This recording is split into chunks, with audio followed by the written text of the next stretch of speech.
Good morning everyone. आज हम करेंगे इशू ऑफ डिबेंचर्स का नेक्स्ट टॉपिक, जो कि है इशू ऑफ डिबेंचर्स। टॉपिक का नाम भी यही रहेगा। इसमें है कि हम डिबेंचर्स को कितने टाइप से इशू कर सकते हैं वो देखेंगे। जिस टाइप से हम शेयर्स को इशू करने के लिए पहले प्रोस्पेक्टस इशू करते थे ना, उसी टाइप से डिबेंचर्स को इशू करने के लिए भी पहले एक प्रोस्पेक्टस इशू किया जाता है। इसके अंदर ये मेंशन होता है कि जो डिबेंचर्स हम इशू करने जा रहे हैं उसकी क्या टर्म्स और कंडीशंस हैं, और जब जैसे शेयर्स की पूरी प्रोसेस होती थी ना, वैसे ही डिबेंचर्स में भी पूरी प्रोसेस होती है। जैसे सबसे पहले डिबेंचर्स पे जो पैसे आते हैं एप्लीकेशन मनी वाले, वो बैंक के पास डिपॉजिट करवाए जाते हैं। देन नेक्स्ट क्या रहता है, एक पॉइंट ये होता है कि इसमें भी पहले पैसे एप्लीकेशन पे रिसीव होते हैं, फिर अलॉटमेंट पे, फिर कॉल्स पे, या फिर हो सकता है कि सारे पैसे इकट्ठे भी रिसीव हो जाए, लंप सम में भी हो जाए।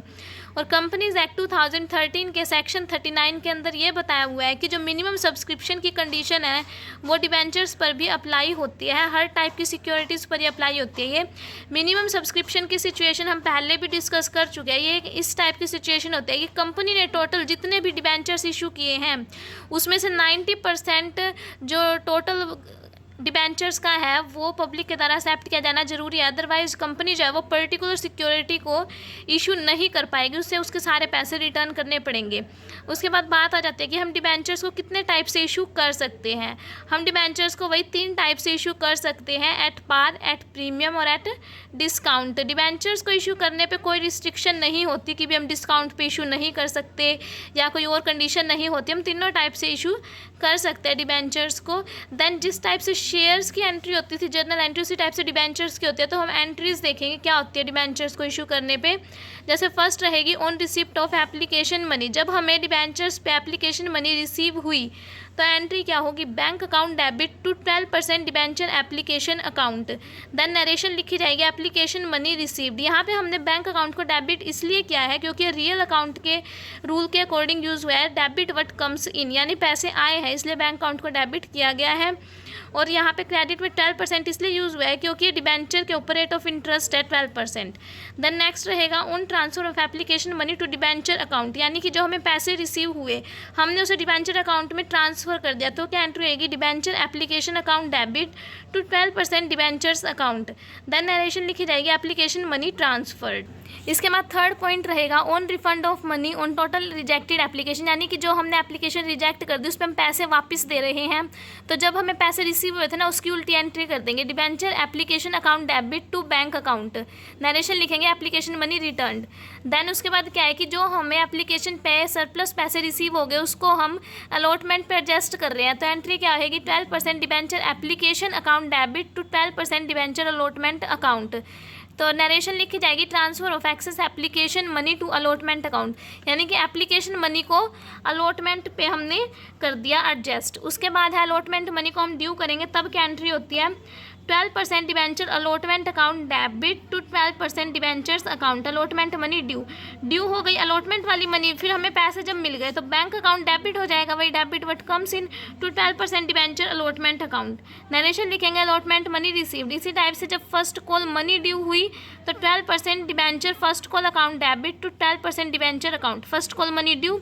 Then on receipt of call money, जब हमें कॉल मनी रिसीव हो गई तो bank account debit to 12% debenture first call account, first call money received हो गई।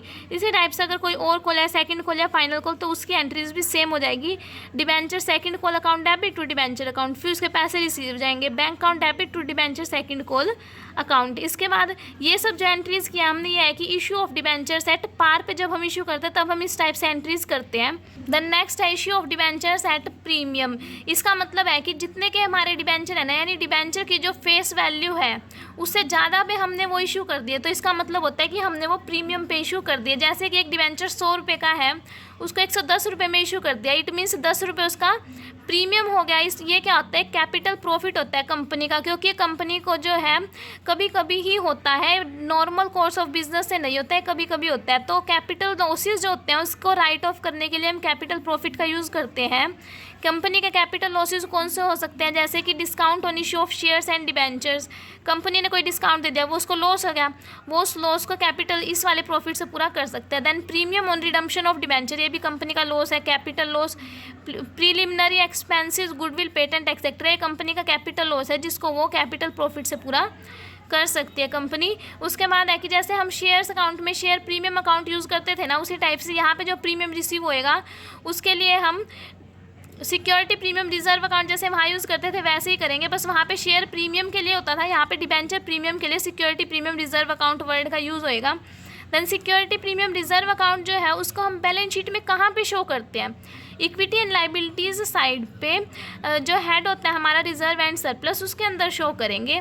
ये है हमारा issue of debentures at premium का टॉपिक। इसके बाद रहेगा issue of debentures at discount. It means अगर हमने अपने डिबेंचर्स फेस वैल्यू से कम पे इशू कर दिए तो वो होता है issue of debentures at discount. यहाँ पे क्या होता है, कंपनी को लॉस होता है क्योंकि वो डिस्काउंट पे इशू कर रही है, तो कंपनी अपने लॉस को राइट ऑफ करने के लिए क्या करती है, प्रॉफिट एंड लॉस अकाउंट से या फिर सिक्योरिटी प्रीमियम रिजर्व अकाउंट से इसको राइट ऑफ करती है। तो उसके लिए जर्नल एंट्री क्या आएगी, security premium reserve account debit, statement of profit and loss account debit to loss या discount on issue of debentures account. Then हम इसके नीचे नरेशन लिखेंगे कि हम अपने जो लॉस हुआ है यहाँ पे डिस्काउंट पे इशू करने से उसको राइट ऑफ कर रहे हैं। यहाँ पे वैसे देखें तो लॉस का जो है डेबिट बैलेंस होता है, लेकिन हम उसको राइट ऑफ कर रहे हैं इसलिए उसको क्रेडिट किया गया है, और जिस अकाउंट के थ्रू कर रहे हैं उसको डेबिट किया गया है। द नेक्स्ट हमारा आज का टॉपिक रहेगा issue of debentures for consideration other than cash. It means company ने डिबेंचर्स इशू किए लेकिन उसके बदले में कैश पे नहीं किया, उसके बदले में हमने कोई एसेट्स दे दी या कुछ और उसको दे दिया। यहाँ पे एंट्रीज देखेंगे क्या होएगी, ऑन परचेज ऑफ एसेट्स, यानी हमने जब एसेट्स परचेज की तो हमारे पास एसेट्स आई, डेबिट व्हाट कम्स इन, तो एंट्री होएगी assets account debit to vendors account. Then हमने जिससे एसेट्स परचेज किया ना, हमने उसको पैसे देने की बजाय डिबेंचर्स इशू कर दिए पार पे, यानी कि उसकी फेस वैल्यू के इक्वल, जितने की फेस वैल्यू थी उतने पे इशू कर दिया, तो एंट्री होएगी vendors account debit to debentures account. अगर हमने प्रीमियम पे इशू किए हैं डिबेंचर्स तो एंट्री होएगी vendors account debit to debentures account to security premium reserve account. उसके बाद रहेगा कि अगर हमने डिबेंचर्स डिस्काउंट पे इशू किया, इट मीन्स कंपनी को लॉस हुआ तो डिस्काउंट को डेबिट किया जाएगा, vendors account debit discount on issue of debentures account debit to debentures account. इसके बाद हमारा आज का लास्ट छोटा सा टॉपिक रहेगा issue of debentures as collateral security, मतलब कि सेकेंडरी सिक्योरिटी के रूप में हमने किसी को डिबेंचर्स इशू कर दिए। जैसे कि एक कंपनी ने लोन लिया बैंक से, उसके बदले में हमने बैंक के पास कुछ ना कुछ सिक्योरिटी गिरवी रखी होगी, लेकिन उस सिक्योरिटी के साथ साथ कंपनी ने उसको सेकेंडरी सिक्योरिटी के रूप में डिबेंचर्स भी इशू कर दिए। तो उस केस में क्या होता है कि बैंक या जो दूसरी सिक्योरिटी होती है ना, जिसको हमने इस टाइप के डिबेंचर्स इशू किए हैं, वो उन डिबेंचर्स पे इंटरेस्ट नहीं ले सकती अभी तक हमसे, जस्ट हमने वहाँ पे डिबेंचर्स गिरवी रखे हैं। लेकिन अगर कल को कंपनी जो है लोन पे नहीं कर पाती तो सबसे पहले जो बैंक है वो हमारी क्या करेगा, जो हमने सबसे पहले प्राइमरी सिक्योरिटी रखी थी उसको सेल करके अपना पैसा रिकवर करेगा, और अगर उससे उसका पैसा रिसीव नहीं हुआ तो बैंक क्या करेगा, जो उसकी सेकेंडरी सिक्योरिटी है ना डिबेंचर्स, इसमें उसका पूरा अधिकार हो जाएगा, तब जाके वो इस पर इंटरेस्ट रिसीव कर सकता है। तो यहाँ पे जो है कोलैटरल सिक्योरिटी के रूप में हमने जो डिबेंचर्स इशू किए हैं उसको हम कैसे ट्रीट करेंगे अपनी बुक्स ऑफ अकाउंट्स में।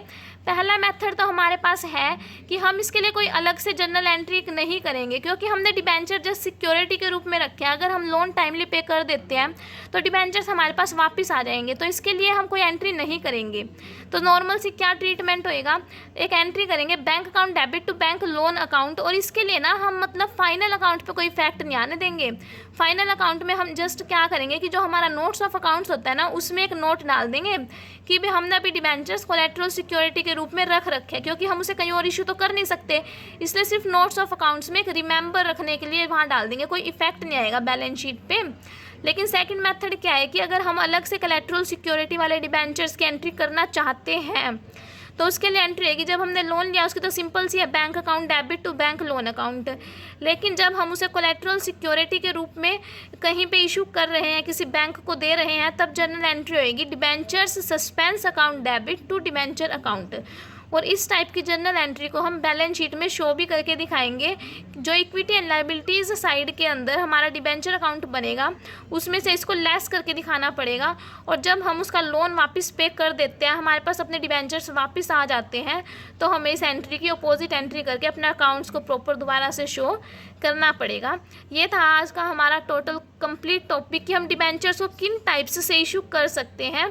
तो आई होप आप सभी को ये टॉपिक समझ आया होगा। अगर समझ आया हो तो वीडियो को लाइक कर देना, चैनल पे नए हो तो चैनल को सब्सक्राइब कर लेना। Thank you.